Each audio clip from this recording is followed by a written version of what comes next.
Welcome back to the den. All right, we are previewing week 10.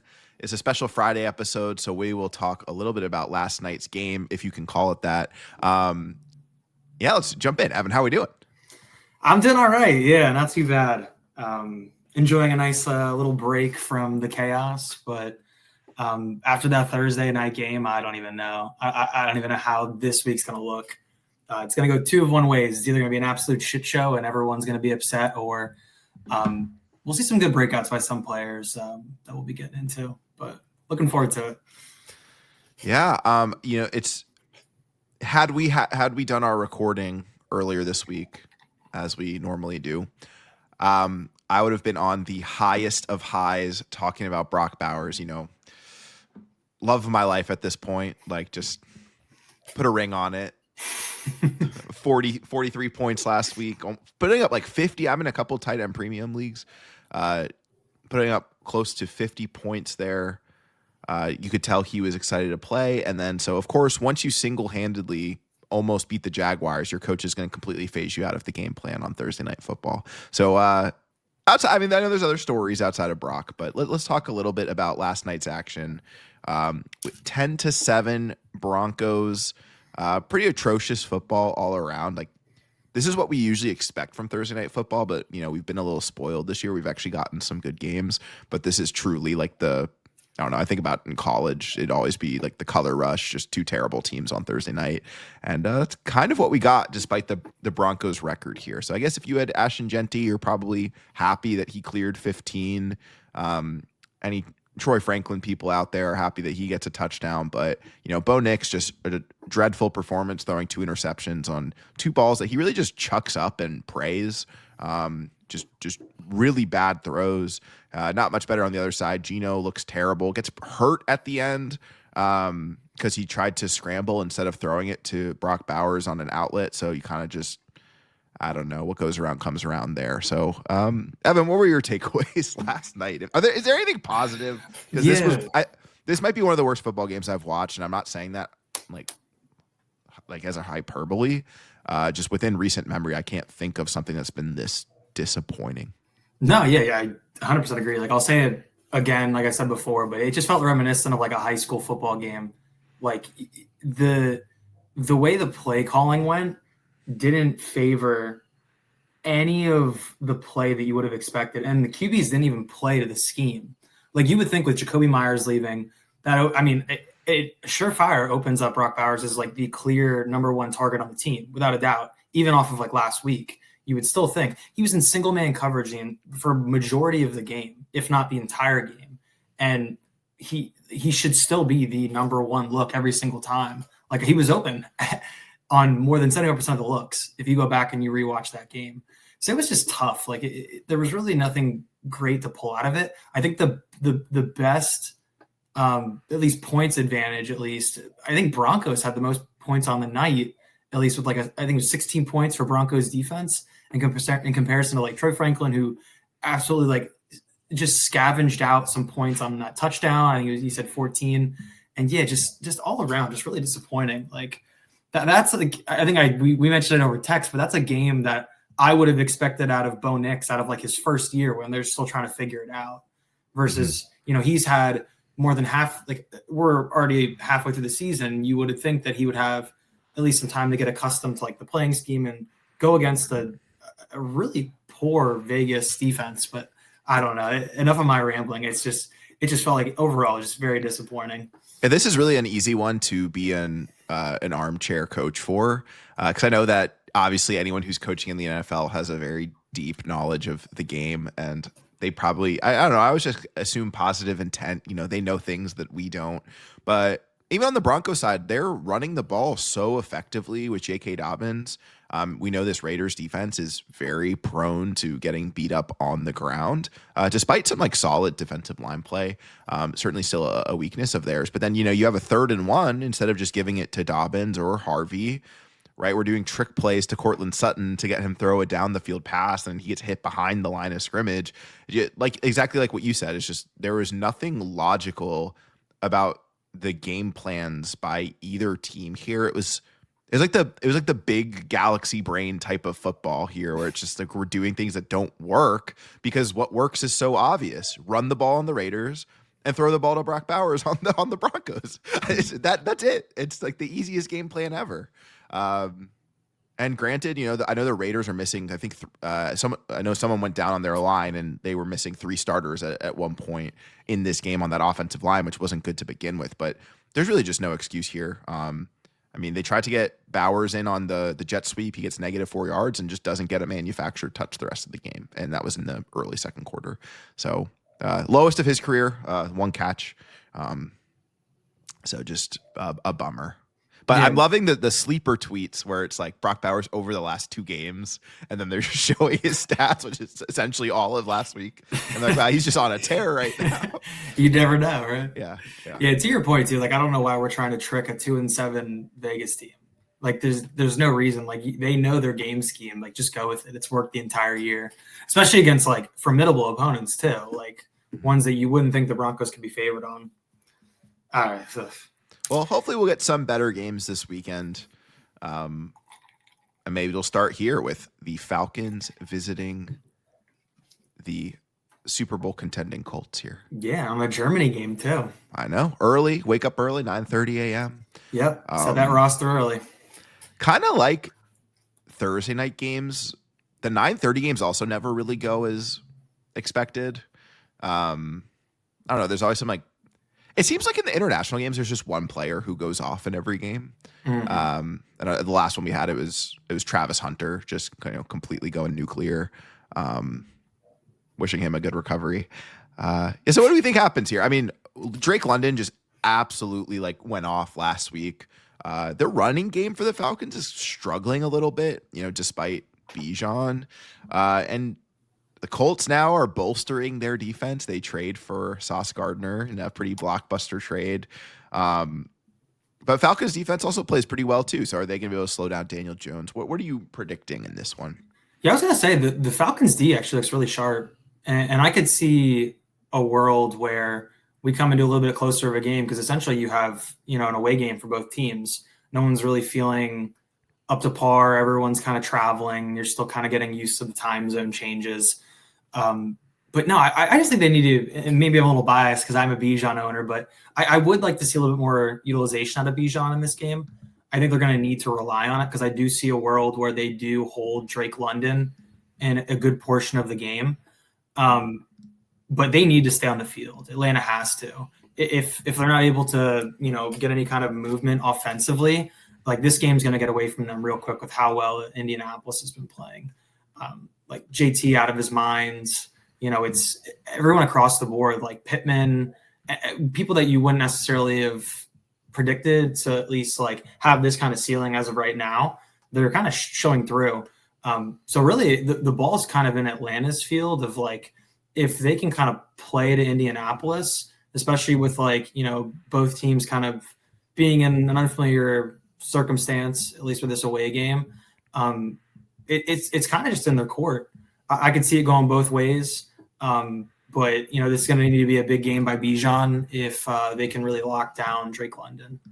Absolutely. I mean, the Colts run defense right now is top 10 in the league in their run defense grade. So I could see Bijan struggling a little bit here. But also the Colts defense has been a little bit banged up as of late. And then on the flip side, the Falcons run defense, I mean, I still like what they're doing with how they're able to get after the quarterback. They've shown like some good flashes, but they've also been a bit of a roller coaster. And they're bottom 7, so they're 25th right now in run defense. So I think Taylor could go nuclear here. And it's the low hanging fruit. But if like I had to say, there's like we've been saying for these international games, there's that one player that goes off. I would just pin this as a Jonathan Taylor game. In fact, maybe we should put him on the thumbnail this week. We'll see. No, I like that. I mean, statistically, Falcons defense has let up I think it's the 10th most rushing yards. At least for teams this season. So it's kind of, definitely low hanging fruit. Maybe casual take, because I'm sure he has like one of the highest odds to score a touchdown, but still, but it's all about being right. It's not about the odds. I was gonna say we should be a little bit more creative, but on this absolute tear of a streak we've been on, we just got to go with the basics. Yeah, we'll see. Maybe someone else will pop up as we clear these rest of these. Probably not in this next game though. It is Browns at Jets. Who knows if any points get scored here. Although that's actually kind of just kidding on that. I know we talked about the Jets. So losing two key defenders here, trading Sauce away to the Colts as well as Quentin Williams to the Cowboys.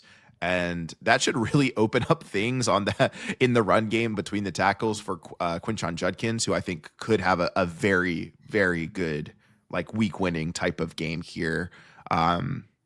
It's very weird to say that like I think the Browns could actually like run away with this game. Just because they have a much better defense. I don't know what Fields or Taylor. They haven't announced the starter yet. I don't really know what either of those will be able to do against this Browns defense. And I think the Browns should be able to just kind of be in control and just run the ball and play classic Kevin Stefanski football. Yeah, I think it makes sense, at least on this scheme. And really interesting too, at least I want to know, I probably should have looked a little bit more in depth, at least for like how the analysts reviewed like practices, or if they felt that they weren't playing Sauce or Quentin Williams and some of these schemes throughout like a bye week. Like it's tough to come off of a bye week and you have all those guys in practice, everyone's good, and then you're just throwing out of nowhere like 2 days ago you're trading arguably your best defensive players on the team. So like I'm just interested to see how they can kind of bounce back from that. I want to know like how morale is in the locker room. Like you've got a beat up 1-8 Jets team that's just brutal. Like I'm not saying the Browns are special by any means, but you're going against a really defeated Jets team overall. Between like the fantasy outlook, like I believe Garrett Wilson's gonna be coming back this week. Yeah, he expects to play. Yep, so that'll be a nice boost to the roster. But I don't know. Like if they don't control the ball, it's going to be really tough for them to make any kind of headway in this. Yeah. No, I agree. I think one interesting thing to look out for is definitely in the Sauce Gardner trade. The Jets do acquire Adonai Mitchell from the Colts. And just with how desperate this Jets team is to have a secondary pass catcher outside of Garrett Wilson, I actually kind of like the fit here for Mitchell. Not someone I was super high on coming out, but someone who is a highly touted prospect, gets early round 2 draft capital. And just, ultimately he could really stretch the field here and just be better than what they have. So it's probably too late, but actually I have one of my dynasty leagues is a little bit shallower. And he was like on waivers. So I think, those are the types of players you want to have at the end of your bench. Although I know in most competitive leagues, he will not be there. Yeah. And to your point, I respect the Jets in all of this, to be quite honest, because they got a haul for, you're getting 2 firsts and you're in a rebuild. I think you kind of just have to do it. And then I don't necessarily understand the Cowboys angle of it, but I guess we can talk about that later, where it's trading away, Micah for 2 firsts just to then spend a first and a second on Quinn Williams. I don't know. I'm just a little perplexed there, but for the Jets, I think ultimately good move. It's like that feeling in Dynasty when you're bad and all you can have hope about is if you are bad, you better hope that you have a lot of draft picks. And it's kind of, I feel like, what's happening. Yeah, like trying to add positives for the next year. Yeah, because then when you lose, you're like, great, it's going to make my picks better. So then like losses become wins. But obviously when you're a professional football player and you're physically working to be excellent at what you do, you obviously do not want to lose. So yeah, we'll see. We will see what happens there. Should be a fun game here. We got the Saints visiting the Panthers. Panthers are a winning team now. They're 5-4, which actually kind of felt fake to me when I was looking through everyone's record. I'm like, I don't remember them winning this many games. But they're really doing it just through the run game. Probably one of the most boring teams to watch in football. They can just run the ball like 30 times a game and come out with these wins in tight games behind, the best running back in the league, and Rico Dowdle. So I don't know. We'll see what happens here. Again, talk about like nuclear game. Actually, maybe this is who needs to go on the cover. Could be Rico Dowdle here against a Saints defense that, gets pretty cooked by running backs. No, I like that call because he's certainly come into his own, at least. with Chuba coming back and kind of re-solidifying himself with Chuba being back in the scheme of where he stands. Like if you're on a heater, you play your guy.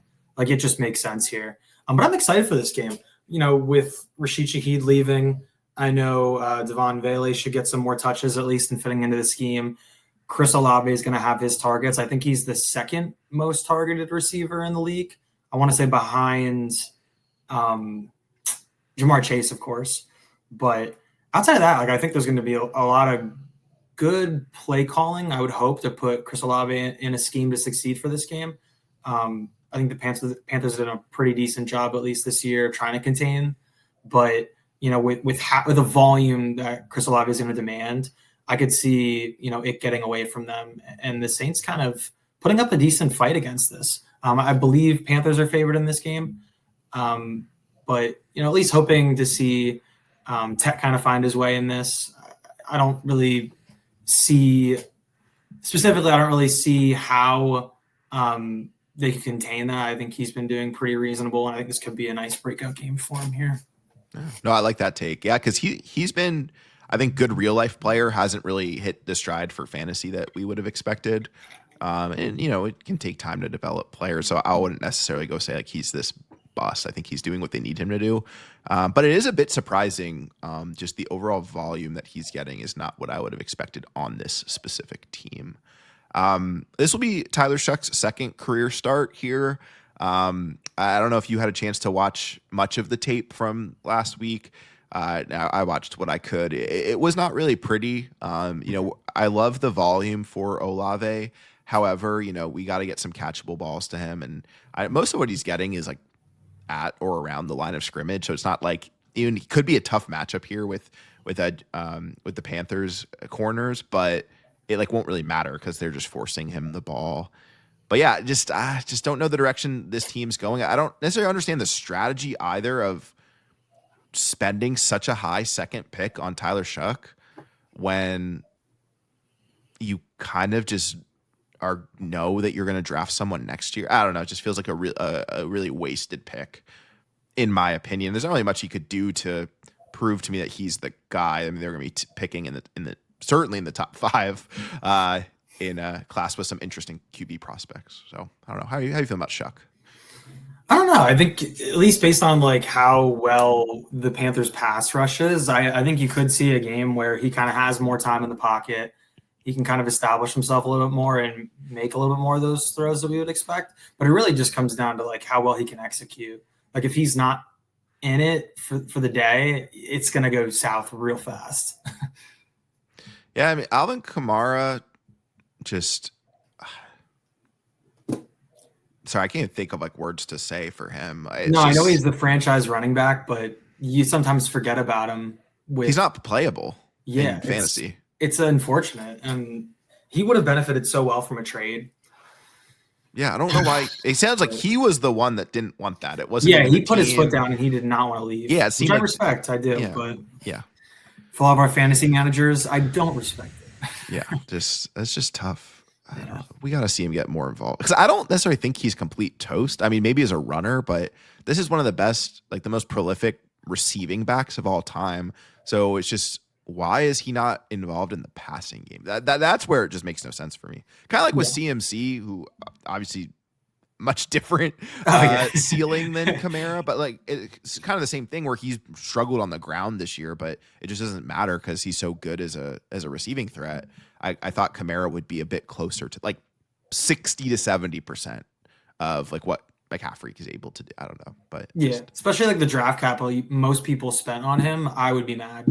I would be really upset given the current circumstances. Yeah. Someone we thought was a really good buy low in Dynasty too, just definitely didn't work out. All right, I think this could be game of the week here. Patriots at Bucks. Patriots defense has been playing awesome, but the Bucks are coming off the bye here. I think they'll be prepared to just keep letting Baker be a gunslinger. Unfortunately, we don't have Chris Godwin. We know Mike Evans is out, and it looks like Bucky Irving is going to miss again. However, I still think just the makeup of this Bucks offense is they love to just take shots, and Baker finds a way to get it done, even when his supporting cast is not fully healthy. And then on the flip side, I mean, Drake May should just shred this Bucks secondary. We'll see how the offensive line holds up because the Bucs defensive line has been pretty solid. Their weakness is just definitely through the air. But who knows? Maybe we'll get to the passer a bit. The line's not been playing great. Just allowing 5 sacks to Myles Garrett 2 weeks ago on May, and then I think the Patriots allowed 6 sacks this past week. So they have some things to really figure out there. But this could be one of those high scoring fantasy games. Yeah, I like it from both sides. I mean, Patriots D looks great. I thought Bucks rush has been pretty great. So I'm really interested to see kind of how the O-line is able to hold up against like Yaya Diaby, who I actually have in my dad's league, who I'm pretty high on. But yeah, I definitely see how it could go both ways, especially with like how well Drake May has been playing. I know what Kayshon Boutte is questionable right now, so we'll see kind of where he sizes up in the next day or two on his role. He was actually he was ruled out. He was ruled out. Okay. Yeah, it wasn't that long ago. So yeah. Yeah. Okay. So that's tough. As was Stevenson. Oof, that's tough. Yeah. I mean, we'll see. It'll be tough. I mean, I know. I think is what Kyle Williams. I want to say he's probably going to find a bigger role today. Yeah. So I think they spent a 3rd round draft pick on him. So interested to see at least, how he finds his footing in this game and kind of where they can pick out certain points downfield. But yeah, it's going to be, I think it might end up being a defensive game, honestly. I mean, I know how great these offenses are, but I could see it, going both ways. It could either get away from everyone or with how well both sides have been playing, it could, be contained pretty reasonably. Yeah. There's a lot of talk right now about the Patriots run defense because they have not allowed, I think, over 50 yards to a running back on the ground, not total yards this season. And that includes some pretty big names. It includes Achane. It includes Bijan.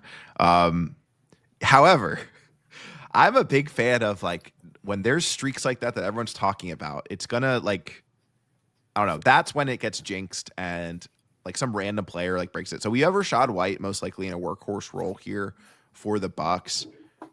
I could see him being the one to just be the one that breaks this and score a touchdown here. Because I don't think they've allowed a rushing touchdown either. Yeah, that's insane. Just sounds like a house of cards, honestly.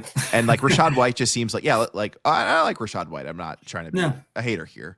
I just truly like, it's just, he's a bit random here to be the one that breaks this streak, but I can kind of see it happening. But I think he'll be involved in the receiving game. So I like him as a solid RB2 this week. Yeah, it's a sneaky one. I like that, actually. Yeah. Be ready. Very unsuspecting. Yeah.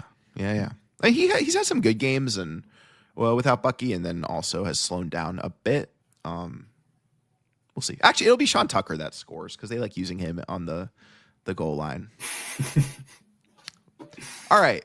Ravens at Vikings. Have you been following this narrative with JJ McCarthy and his alter ego 9? How are we feeling about this? You're filling me on this because I have not.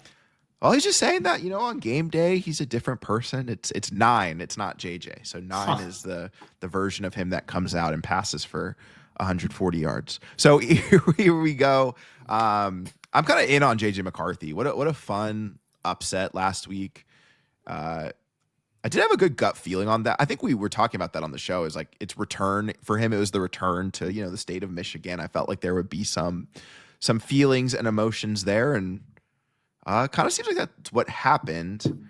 And the Ravens early in the season, we were kind of picking on them because this defense was so bad, but they've played much better as of late. So this one, I could see this being a bit of a defensive battle, if I'm not going to lie here. But it's good to have Lamar back. Yeah, it'd be great to have Lamar back. I mean, it is great to have Lamar back, at least in terms of like team morale, and especially for like Mark Andrews. Like I know I had a note down here, but Mark Andrews needs 18 yards specifically to pass Derek Mason on the franchise's career leader for receiving yards. And I think like, at least based on that, like he's kind of primed up for this game, I think, to have a pretty reasonable just shot to kind of maybe break out. I'm hoping for that. I want to say in the last 3 games, the Ravens have allowed 1 passing touchdown. So I think to your point about like, the juju of, we hype up these games. I think, McCarthy's kind of the unsuspecting individual to probably step in and maybe break this. Like I could see a few downfield plays, especially, with Jefferson and all these great players with Addison. Like it could be due to like break through for him. But I think the tone is set. I think that there's potential for both sides to do well. Like, the Vikings D's look sharp. Ravens D's really picking it up. So this one will be kind of a tough one. I don't really know which way to go. Vice versa. I feel like the Ravens are probably my favorite, at least on the day. But it could easily be shaken up, at least in the first quarter, with like how the game scheme goes and who really catches their stride going into the half. Yeah. I want to talk a bit about these backfields. What's going on with Derrick Henry? Oh, I don't know. I as a Derrick Henry owner, it's tough to watch because he does so well some games, and then others is like non-existent. And when you watch like the certain play calling, like he succeeds when he can break out wide and just get downfield.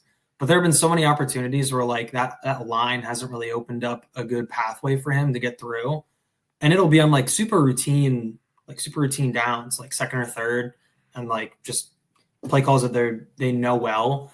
But I don't know. Yeah, I think Henry, he's just such a legend that I think he's kind of always due to get his yardage on the day. But then when we flip it over to like the Vikings run, I guess Aaron Jones is really the favorite, as we've seen these last couple of games. I know Jordan Mason gets his touches, but they rely on Aaron Jones. Yeah, we'll see if it changes since it was just the one game back for Jones. But at least from what we've seen since his return, it just seems very game script dependent. It's like if they are playing with the lead, they'll run with Mason between the tackles, and if they're playing from behind, Jones is going to get more of the receiving work. So it kind of just makes it a nightmare to predict. And I like to think it should be easier to predict game scripts, but it's really not. Because even if you think a team might blow out another, like that might all come in the fourth quarter, right? It's not necessarily like they're playing with a lead the whole time or something like that. So just can be a little bit challenging there, where I think you kind of just have to avoid both Vikings running backs, which is tough. I hate those backfields where you have two good players, but yet you can't really rely on either. And I want to talk about the Ravens for a little bit because we've gotten a little bit of glimpse of Keaton Mitchell. And I know we're talking about Henry, who is an older back. If there were to be any sort of situation, he wins the lottery and retires or whatever. I kind of like what I'm seeing from Keaton Mitchell in a limited sample size. Just he's known for his speed, so it's not a power back like Henry. But Justice Hill kind of has this role where I don't know. I think it kind of seems like every week they're giving Keaton Mitchell a little bit more touches as he's recovering from his serious knee injury last season. But definitely someone where if he's fallen off in your dynasty leagues and he's on waivers, just someone I do like stashing because you just never know. What if he could be the lead back there next year? I don't know. Just seems like it's random in the running back dynasty landscape. So make sure you snag him. All right, Bills at Dolphins. Dolphins have committed to Mike McDaniel the rest of the season. They are playing a little bit better. They look somewhat rejuvenated as of late here. But this is going to be quite the challenge for them with the Bills visiting. There's a little bit of a scare with James Cook earlier this week as he missed Wednesday practice, but he's been limited since. So I think we could probably expect him to suit up, but just in case, make sure Ray Davis is not just sitting on waivers. In his one game without James Cook, he had a pretty magnificent fantasy day. I don't know. I think we should be expecting all Bills here. Do you view that any differently, Evan? No, yeah, I feel like that's kind of the general consensus. Like the Dolphins have picked up a reasonable amount of steam, at least with these last couple games. Like I do like how they're adjusting. I think from a vibes perspective, like we talked about earlier in the season, like vibes were all-time low. Like that was the floor. But if they can continue to build off of it, I think you could see a little bit more fun of a game. I think it's obviously, Bills are a clear-cut favorite, especially with like a historic performance for how well Josh Allen did against the Chiefs. But No, I want to see a lot. I want to see a lot out of the Bills. I want to see another fun game. I think Tua has a lot to step into at least to kind of make up for the remainder of the season. So we'll see. I think you have your must starts, you have your clear cut favorites, with Allen, Cook, Chan. So we'll see. Tua is a shaky start for me. I don't know if I can fully rely on him yet because he has some great games and then utterly atrocious ones. So it really is kind of just if they can continue that momentum and really step up for it. Yeah. Yeah, like we've kind of talked about before, just like the Thursday games and the international games, these divisional games also have an interesting way of going south. Because the first time they played, but that was a Thursday night game, wasn't it? Yeah, I think so. Yeah. Because I remember talking about that, and we were like, all Bills. I know. Yeah, we really hyped it up too. So I'm gonna be a little bit hesitant here. I was disappointed the Bills didn't pick up someone at the trade deadline to bolster their receiving core a little bit. Just another one, almost like some of these running back backfields. And actually, I think the Patriots are fairly similar here with pass catchers. It's really just the quarterback that spreads it out, and there's not really one clear guy. It has been Kincaid. I'm pretty impressed with what he's done this season, but are you? A lot of people probably would advocate to like flex a Khalil Shakir. It's just, I don't know. I'm not at least the way I try to play fantasy, I'm not really all for these like low floor or high floor, low ceiling types of players. Are you flexing Shakir in this one? No, I mean, mostly it seems like it always comes down to game script. Like I feel like there's really no like clear cut favorite. Like he plays the field, it's Josh Allen. Like he makes the best out of his receivers, but there's really at least like consistency. No one's really felt to me like I have like a reliable start each week. But that's just me. That's just on vibes. And at least going into this, like you would think that it would be a good start, but like, with how some of these fantasy games have played out this season, like it wouldn't surprise me if you did and you were disappointed. Yeah. Okay. Giants at Bears. I think one of the stories of the season from fantasy is just Jackson Dart. Like, I think he's on a 5 or 6 game streak with a rushing touchdown. Just an absurd floor for him, despite having nothing around him.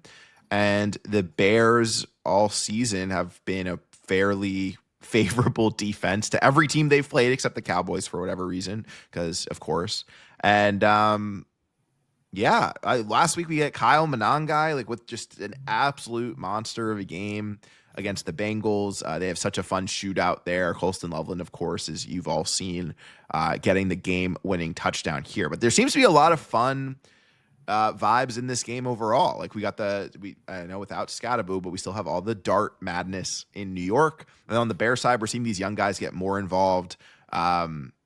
We have some injuries creating opportunities, like for Colston Loveland with Cole Kmet expected to miss some time. I don't know. I think this almost could just go the way that the game against the Bengals went in like a really weird way, because Jackson Dart's found a way to stay in a lot of these games. Yeah, like if you strictly just looked at, like if you picked up Jackson Dart and you started him each week, you would not think that with how many points he scores per week basis, you wouldn't think that this is like a 2-7 Giants team.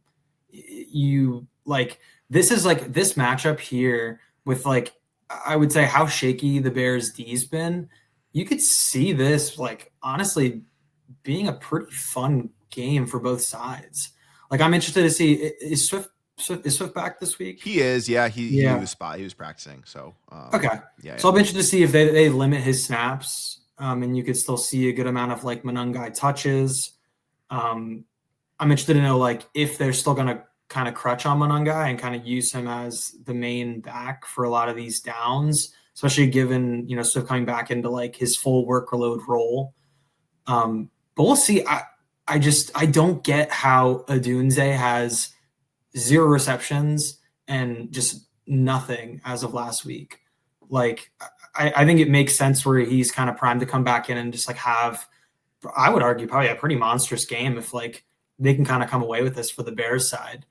But I think it'll be fun. I'm kind of rooting for Jackson Dart. I think with the morale that he's brought to this team and how many kind of different steps of adversity he's had to face, I think that like he kind of leads this team, and if he can put them in a position to like perform well and kind of be a good puzzle piece of a team to like have these fun breakout games, I don't see why this wouldn't be a fun, fairly close game.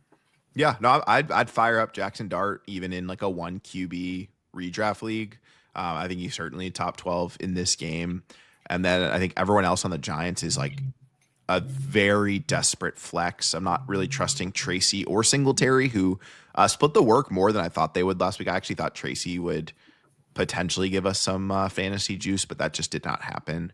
Yeah. And then, yeah, like you said, maybe the Bears will react. I mean, Romo Dunte's dad sounding off on social media. It worked for Marvin Harrison, so maybe Romo Dunte is next in line here.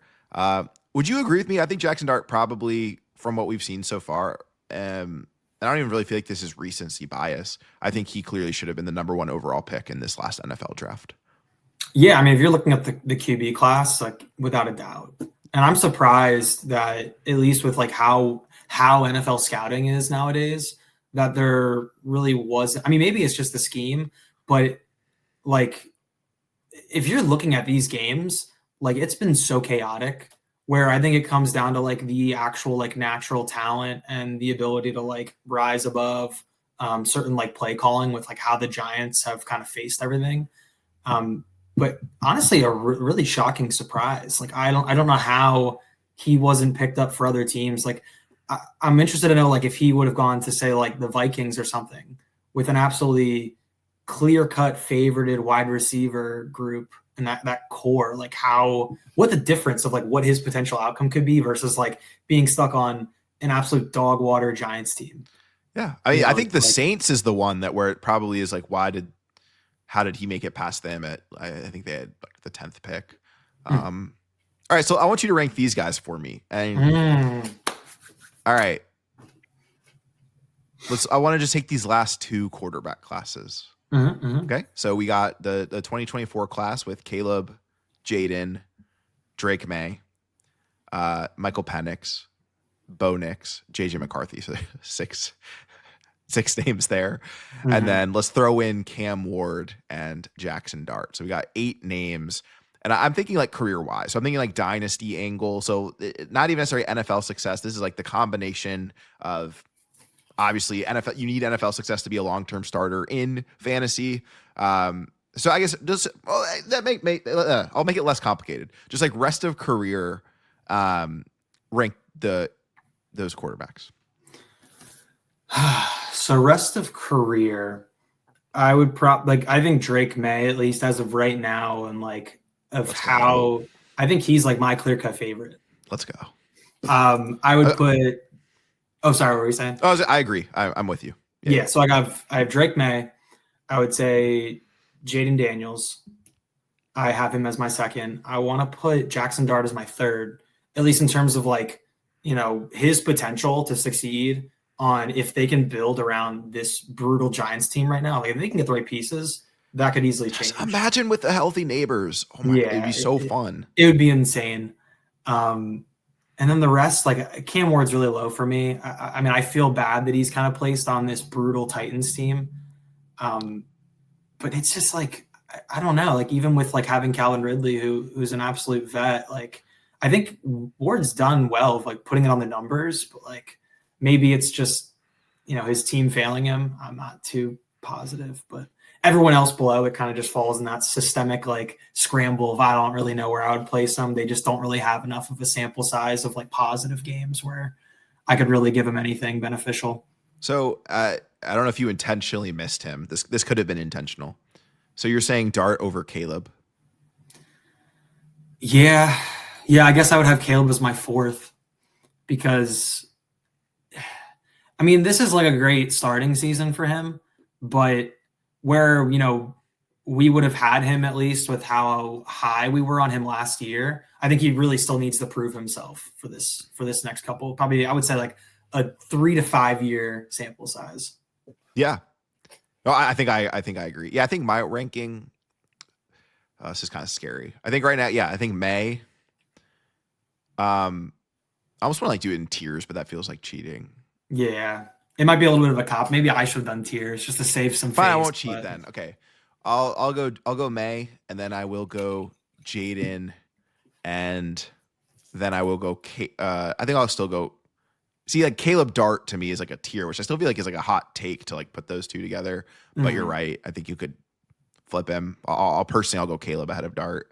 Um, then I want to go JJ McCarthy at Mm. 5. I'll take I think I'll take Penix at 6, Ward at 7, and Bo Nix at 8. Last night, just no, I don't care. I don't care if it's an overreaction. I'm done. No, no, no. Yeah, I completely forgot about Bo, at least after this past week. Like, I think he's showing because his knock out of college was that he hit his ceiling already, and so he was able to come in and have a hot start as a rookie and have a very good rookie season. But I just don't think there's much room for growth here, and we're seeing the limitations of his game last night for sure. Okay, fun little QB tangent there, but Jaguars at Texans. We will be getting Davis Mills in this game. Although I'm sure Texans fans are very grateful for Davis Mills in general because it was actually him that threw that game-winning touchdown several years ago that led to them not getting the number 1 pick and landing with Stroud in that draft. So a little bit of a hero there, but he held his own. Nico Collins looked great with Davis Mills. Sometimes I love with these backup quarterbacks or these veteran journeymen. He's not a journeyman, but like with the vets, they just force feed the ball to their best players, which is certainly what Davis Mills did last week with Nico Collins. And Jaguars have some fun vibes there now that they have Cam Little breaking the NFL record for kick. And I thought it was awesome that we then also got to see Brandon Aubrey try to tie it like immediately after and miss. So Cam Little has that 68-yarder as the record. Although Jags are kind of figuring things out, we get Jacoby Myers traded to Jacksonville. So very curious to see how he's utilized. Will he be a full-time player? Will he be a part-time player? Liam Cohen's already pretty much come out and said that when he does play, it'll be on the outside. It actually won't be in the slot, which makes me really want to fade Jacoby Myers because we might get 1, a limited snap share, and 2, a matchup with like Derek Stingley. So not necessarily a recipe for success here, but from a volume standpoint, it could be there with Travis Hunter, who I hyped up a ton last week, like right before the injury news that he was placed on IR. But this Texans defense is stopping everybody. So I don't know who you can trust on the Jags. It could be another big Cam Little game. Just like this is a good enough offense to just at least get into field goal range. But I don't know if I don't really see them breaking away here from an offensive standpoint. yeah, like I think that Houston's done a phenomenal job. Like their defense is unreal. Like I have it noted down the fewest fantasy points per game for QBs against Houston. And receivers have averaged the second fewest, which from a stat line, that's insane. Like you would think that like that would give the Texans offense that much more time to like succeed and be on the field and like have these opportunities. But yeah, I favorite the Texans at least on this. I think Dalton Schultz is kind of primed to have a good game. Oh, spicy. I know, yeah. I like that. I could see him having like a first career tight end touchdown on the season. So I like that call. And if they can contain ETN, who I thought he's by far been like the clear-cut favorite, it's probably going to be a pretty one-sided game. It's going to come a lot down to at least if like Brian Thomas Jr. can kind of get a practice in this week and be healthy. I know he's questionable with his ankle. I'm not sure if it was a high ankle sprain or whatever the case might be, but they need him back. Like that wide receiver core is shaky. And I'm not, yeah, and to your point, I'm really not huge on the whole Jacoby Myers fitting into this specific scheme. Definitely not for this week. I like him rest of season. Mm-hmm. Yeah, this week should be a little tricky. Yeah, it'll be, in my opinion, probably a bit of a wash, but we could definitely be surprised. There have been crazier games than this one, at least how it's set up to be. Jacoby Myers is also the wide receiver 1 on the team I'm playing this week in my most competitive league, so he's guaranteed. Like Yeah, he just traded there, so he should barely play. He'll play 100% of the snaps, get like go 10 for 150 and 2. Just although that team had Bo Nix last night, so maybe I have some good luck. Something light. Yeah, something light. Yeah, I can't wait to get torched by a team that has their top 2 receivers is Jacoby Myers and Calvin Austin. But I digress. Dude, that's insufferable. That's insufferable if that actually plays out. It will. Actually, I shouldn't. I'm putting bad karma into the world. Yeah, that is pretty bad karma. But no, I thought I had good karma because he has Knicks at super flex. So for Knicks to have his worst game of the season, I was like, that's great. But I also have Bowers, so it's like they kind of just cancel out there. Yeah, all right. Cardinals at Seahawks. This is like one of the weirdest storylines of this whole season to me is the Kyler Murray injury that, now we're seeing in practice. He's probably going to start. Just kidding. We're actually going to bench him, and then we're going to announce the injury. What is happening? Like, they had the easiest excuse to just say he's hurt. Let's move him to IR. Like, let's do something, and then we can announce Jacoby as the starter. Instead, they like actively wanted to announce that Kyler lost this job for performance, not injury, and then give him the injury designations. It's just weird. A really weird story, but it doesn't seem to be impacting the team at all. If anything, it's impacting them positively. Like Marvin Harrison is glowing, talking about his connection with Jacoby Brissett. And that was, I think I've almost said it on every single episode that like Marv's been like my player to watch every week.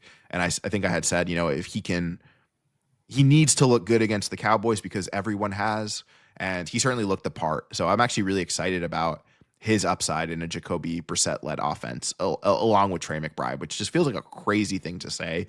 But, the tape doesn't lie. Yeah, no, it's clearly benefited like Marvin as well as like Trey McBride. Like I think it's just built out to the scheme where like Jacoby just doesn't have the legs like, like Kyler does. I almost said Kyron, but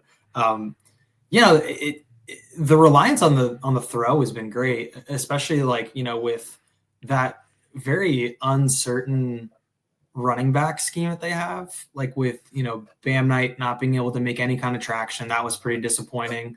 I think it was DeMercado coming back in and actually having a pretty reasonable game. He looked great. Yeah, which I was shocked. I know they weren't really necessarily relying on it, but like he came in and took up the majority of any kind of momentum they could have in their run scheme.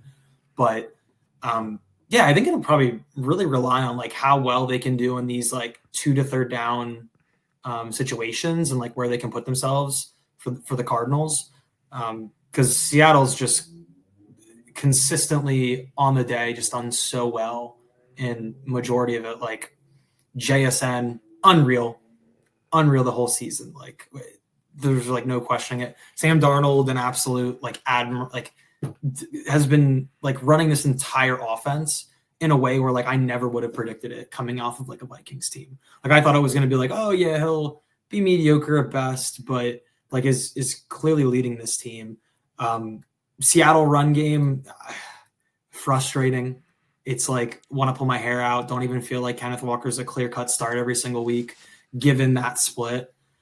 But no, I think this, like from a football perspective, I think this is going to be like a really fun game from both sides. Like there's a lot of potential for both teams to kind of pop off. And then from a fantasy perspective, like, like who your clear-cut starts are, like your JSN, your Trey McBride. I like a sneaky Darnold ad in there if, you're in a league where you might have a QB that's on a bye. And yeah, just kind of a fun game. Yeah. The Cardinals defense has also, though, like I will give credit to them. They've been playing at a very high level. I know that, Gannon is a defensive guy, and they finally really gelled here. Just Will Johnson's looking like he did at Michigan, and then Walter Nolan on that defensive line is like playing great.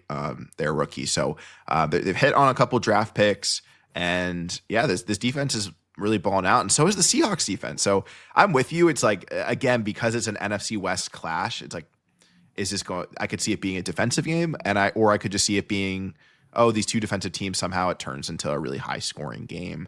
I am leaning a lot on Seahawks DST, and just like random, but like this is a rough DST week. I feel like there's a lot of like games that should be pretty close, and a lot of good teams playing good teams and bad teams playing bad teams. where this is you may have some tricky decisions to make there. But it is wild that just like this offensive scheme for the Cardinals clearly just needs a statue quarterback that's going to throw the ball across the middle. That's it. Like that. It's just like this whole team was built opposite of Kyler's skill set. So I don't know if you can't even like commend the front office for making this decision. It's like, how'd you build this supporting cast that just doesn't fit your number one overall pick quarterback? But I think Kyler Murray's the Jet starter next year. Just I feel like that's not necessarily like a controversial take, but I don't understand how he can come back from this when the offense is clearly better with Brissett.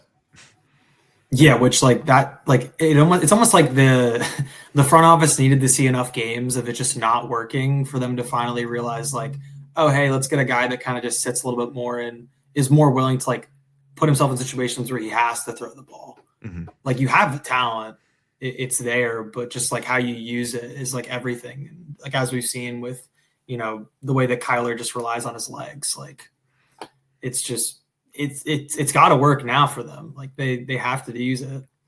And for a lot of players in dynasty formats, this is definitely, or I guess really everywhere, but this is definitely more of a dynasty take.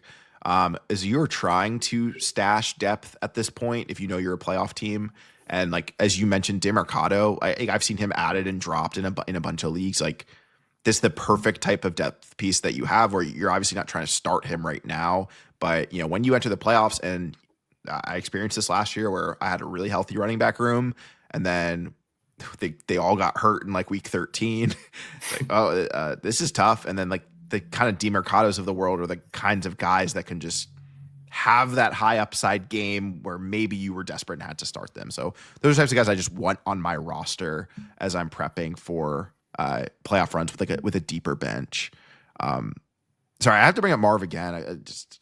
I promise, like, I know who other players are in the NFL besides Brock Bowers and Marvin Harrison. But I love the dad calling out the staff on Twitter, and then just all the narratives about like, why did Marv have such a good game? His first game was 7 catches, by the way.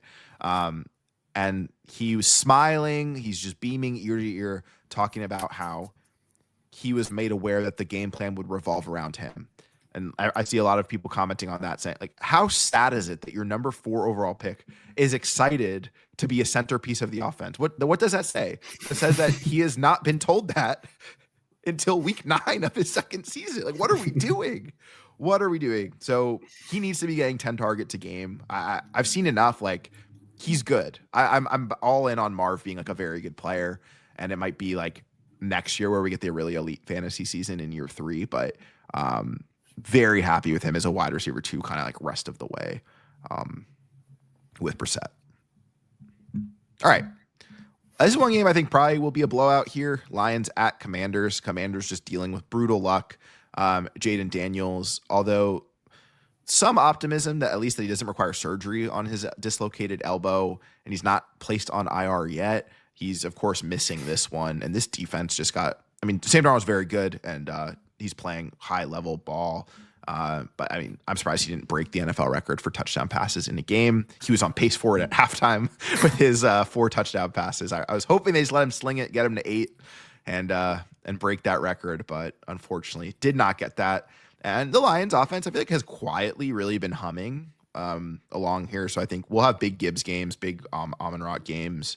And I could see Montgomery scoring here if they're playing with the lead for a lot of this game, which they should. But yes, fire up Goff just based on what Darnold did as well. If you're dealing with some bye week. Yeah, I think it's like clear cut for Goff to just have an absolute game. Like, it's been weird though. Like I feel like at least like watching the Lions, like with how good they are across the board, like, call me crazy, but I feel like I don't feel like they have like a surefire like identity as much as I would have expected them to have.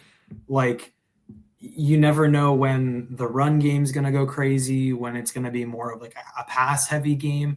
It just feels like originally, you have your Jahmyr Gibbs and your David Montgomery, like insane back-to-back running back group. And like, originally that was like their bread and butter of just how they maneuvered down the field.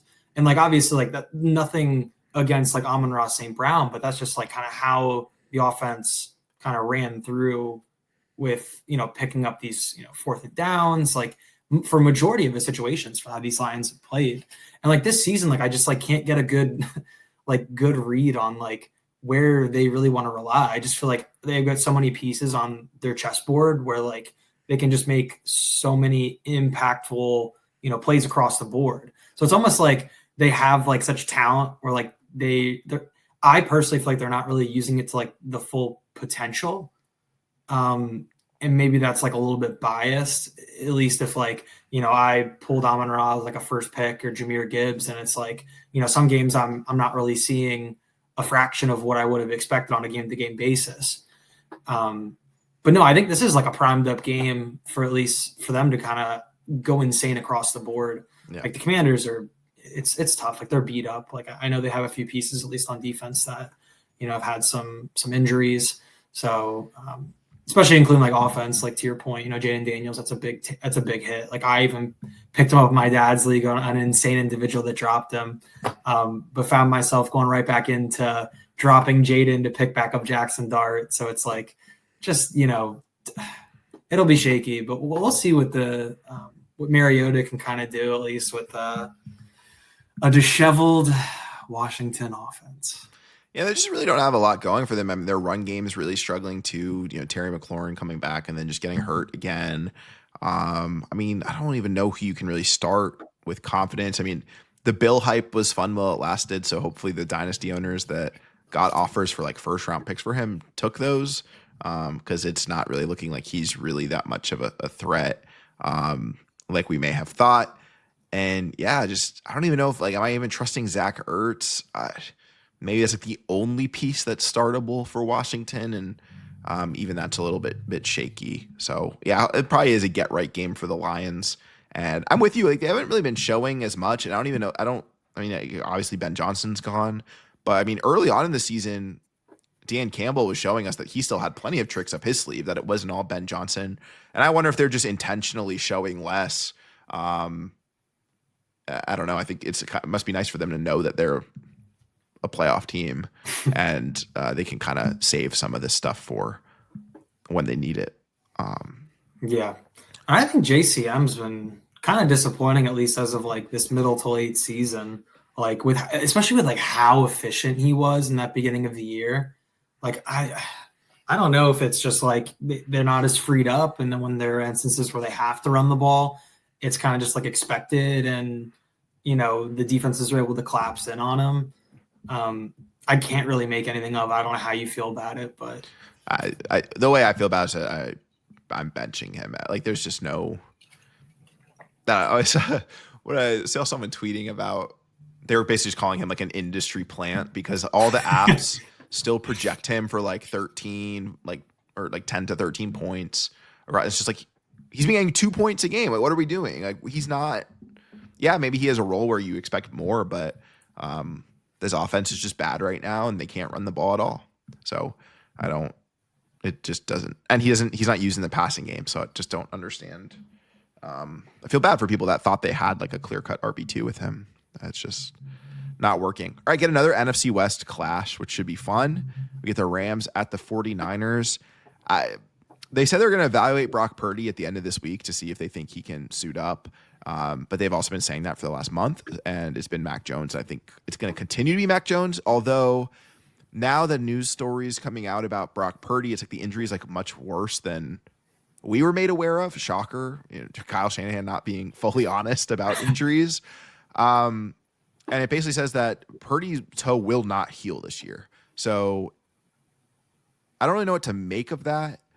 I know Mac Jones is playing fairly well from like a statistical standpoint, but watching the games, he just throws it to Christian McCaffrey. Like there's not really anything he's doing to challenge down the field. So I don't know. I know there's a lot of people out there that are like, oh, Mac Jones is doing what Brock Purdy does. Brock Purdy led the league in his average depth of target 2 years ago.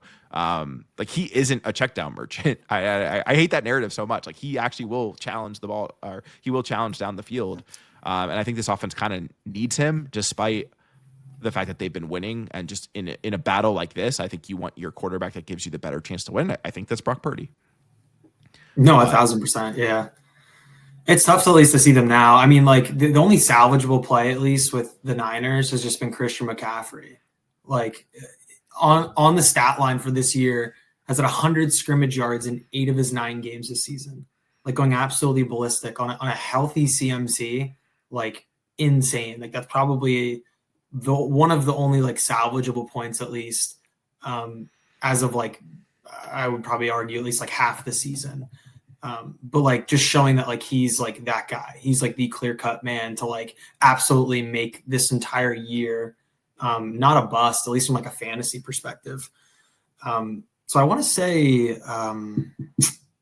what's his name is coming back this week for the Niners. I'm drawing a blank. I mean, Pearsall, I don't think's playing. Yeah. Oh, okay. So Ricky Pearsall's not Ayuk, back this week. Ayuk's still not returning. Okay, yeah, they're still just banged up, so this is going to be tough at least for them. But Rams D looks sharp. I think they're going to have an absolute field day potentially with Mac Jones. He's going to have to be on his toes for a good portion of the game. I think you're going to see a lot of like shotgun passes to CMC, and Matt Stafford like looking like an absolute like viable QB1 option week to week. Like Nakua healthy, Devontae Adams like. Kyron going ballistic, like this is going to be. I think it's probably going to end up being a little bit more of a one-sided game, at least in favor for Rams. But we'll see. Like the games could go both ways. Yeah, you know what I appreciate about these two teams? That I just also came to the realization that this is actually just true across the NFC West. There are like no tough fantasy decisions to really make in this whole conference or in this whole division. Because in this one you're going to start Stafford, Kyron, Puka, Devontae.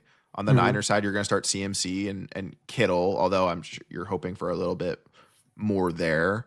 Seahawks, you start JSN, and maybe Darnold, and then who we missing? And then on the Cardinal side, you start like Marvin and McBride. Like.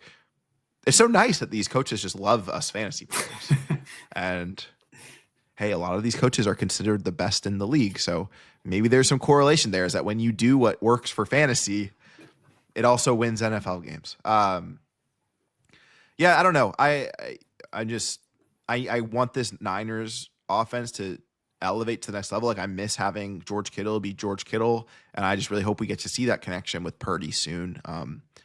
And definitely not an injury expert, but it's kind of frustrating to hear that it's like he's either just going to, I don't know, it's just the news is he's going to play or he's not. Like the toe's definitely not going to heal this year. So he can either play through the pain. Like it almost just sounds like sitting out's not helping him. It's like, so I don't get the handling of that, but we'll see what happens. I think there's a chance Purdy plays, but you're right. Yeah. If it is Mac Jones, the Rams could be a pretty good start there too on the defensive side. All right, Sunday Night Football, Steelers at Chargers. I told you last week, I said I was going to be at the Chargers game. Some weird stuff was going to happen, and it did. That 9.5 was supposed to be free money. It was not, because we, of course, get a pick six for the Titans, as well as a punt return touchdown by DK, just making that game what should have been a blowout not. And then, of course, also had to watch Joe Alt get carted off the field. Just kind of brutal day, but the Chargers did get that win. And I think this is going to be a pretty good game, not going to lie. I really like this matchup for all the fantasy players involved. I think we could have a lot of fun. I think this is going to be we're going to get the Oronde Gadsden legacy game. The Steelers defense is terrible against tight ends. Tight ends. Brutal. And I was able to pick them up in 2 of my leagues, so I'm absolutely floored with that analysis. But no, yeah, this will be really interesting. Like, a battered up Chargers team coming into this, I think it kind of levels the playing field, at least for like how well the Chargers have done for the consensus of this season. So I think you're going to see like a pretty reasonable kind of a 50-50 game, at least based on, the Steelers defense not really sizing up to where we would expect them to be in the legacy of like Steelers defensive teams. But yeah, like I think also here, like, who you're starting. Like I would feel pretty comfortable like starting DK, like your Oronde, the wide receiver group for the Chargers. Like again, like still kind of up in the air, but I would still feel pretty confident with like obviously like your lad McConkey, like he's, kind of taken away his stride, at least with how the last couple of games have gone in this season. Feel pretty confident with like Quentin, at least for this game. Feel like he'll have some pretty good roles, at least to kind of put them in better downfield positions. And Herbert, obviously, like, he's the guy. But, with Joe Alt, that literally opens up a whole floor of pressure. And that's a horrible, like, loss, at least for, and after that injury, like Herbert was getting hit every play. And this is against the Titans. Like, so I know the Steelers, as I'm with you, they certainly haven't been playing to their standards at all as an organization on the defensive side of the ball. But there might be an opportunity here for them to really at least get to Herbert. But when we saw earlier in the season without Alt, I think our prediction somewhat came true where it did change the usage for the receivers, where that's actually where things really opened up for Lad McConkey. And also where Gadsden started getting some run as well, just, being more of the, not the deep threat, but being able to hit him in the middle of the field. So that's still kind of where I lean, especially without Alt. Like Quentin Johnson will stretch the field, but I don't know if Herbert will have time to really hit him.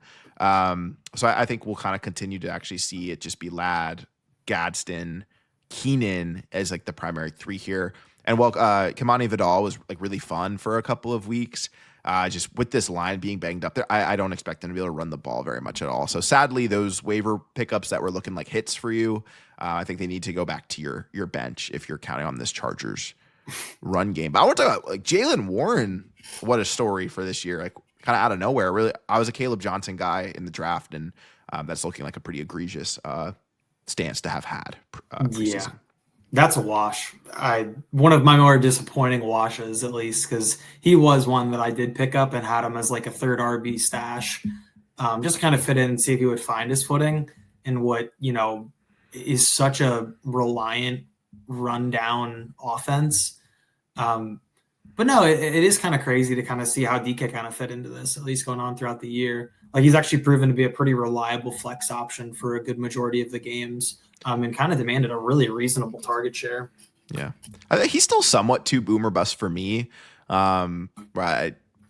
I don't know how much I would trust him, but Chargers defense has kind of been struggling a lot here. I know Derwin James got a little bit banged up as well. So we'll kind of see what happens with these starting lines. But Rodgers been like playing at a high level. Mm-hmm. Yeah, he's really elevated the team, and I was super surprised. Like I was sending all my Steelers friends like the memes of like the old snail from SpongeBob coming out of the tunnel with like, an Aaron Rodgers tag on it, like it's, but yeah, no, definitely kind of proven at least for the stride to fit into the team, which was pretty unexpected, at least going in, not really knowing like the DK trade and kind of how they have additional pieces to fit in, especially with like Pickens leaving. But yeah, they'll continue to surprise me at least for the rest of the season. So we'll see. Yeah. And hopefully we end the week on a fairly good game here as the your Eagles, go and visit the Green Bay Packers. I don't really know what to expect with the Packers on a week-to-week basis. It's just like an absolute roller coaster ride with how they perform. They're either look like the best defense in the league or like one of the worst, or they'll look like same on the offensive side. They'll look like one of the best one of the best offenses, like it's really humming, and then one of the worst. And now they are without Tucker Kraft, which is, really just brutal news for the Packers and of course for fantasy managers, and certainly sad for him and hope he gets better soon. But the Eagles here are hopefully a bit collected coming into this one off of a bye, right? Yeah, so I was thinking I saw so many Eagles jerseys in Nashville, so which was weird because they were on a bye. But this might be a little bit of a bounce back for our Eagles. Hopefully, I hope AJ Brown's healthy now. Maybe Saquon can do some damage in this one. I don't know, but it's always tough to go play in Lambeau, so anything can happen. Yeah, I think this will probably prove to be a little bit more of a defensive game. I'm really excited because the Eagles did add a lot of really fun defensive options, at least on this recent trade close. So I'm excited about that as an Eagles fan. But yeah, I think at least like for how this is going to pan out, I have an Eagles win on it as an unbiased Eagles fan. But Packers D, at least on the flip side, they've looked pretty formidable at least to come in and kind of take away a lot of those options. I'm expecting a big game out of Dallas Goedert. I believe he's averaged above 10 fantasy points per game, and I think he's kind of found a pretty reasonable role, at least as like a reliable option on most downs for Jalen Hurts. So you're going to see a lot of tush pushes. You're going to see a lot of just like fun situations where I think you're going to get a lot of usage out of Devontae Smith. I still don't know where AJ Brown kind of fits into the broader scheme of it. It's disappointing, especially as like a fan. I wish I could see more of it, but Devontae's kind of proven, at least on like a per down basis, that like he gets more reasonable looks than AJ Brown for whatever reason. And I guess on the flip side for the Packers, the wide receiver room, I don't really ever have like a clear-cut favorite on any of them. It's just a room of wide receiver twos, just finding, reasonable play from like week to week. Jordan Love is going to have probably a pretty tough time, at least with how well this Eagles D can be and how they've kind of sized up these last couple games in comparison to like the beginning of the season. So yeah, I would probably say more of a defensive game. I don't know how specifically you're feeling about it, but I feel like it could probably be aligned similarly. Yeah, I'm actually having a hard time as a Kaimi Fairbairn owner in a lot of fantasy leagues. I feel like I want to target the kickers in this one. That's like my gut feeling is, but that usually lines up with defensive games. Like let's go take 3 points. And I haven't made a decision yet on who I would want in this one.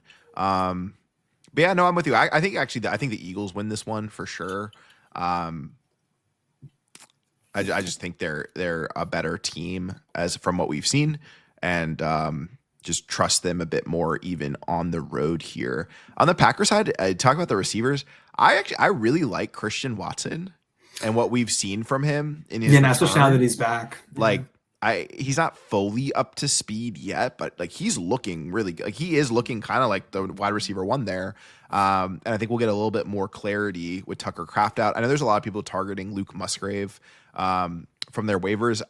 Not really a start for me. Like just because Tucker Kraft's successful in this offense doesn't mean that Luke Musgrave's just going to get that role and that volume. Like your talent is what earns you targets, not necessarily just the scheme. So if you're expecting him to just be Kraft, you're going to be pretty heavily disappointed, in my opinion. I think Watson's the one I want to target, and then Matthew Golden is still just a hold and pray a little bit, and just hope we can see more usage from him there. But kind of avoiding Packers outside of Josh Jacobs. I don't really like Love in this one either, but I feel pretty good about the Eagles.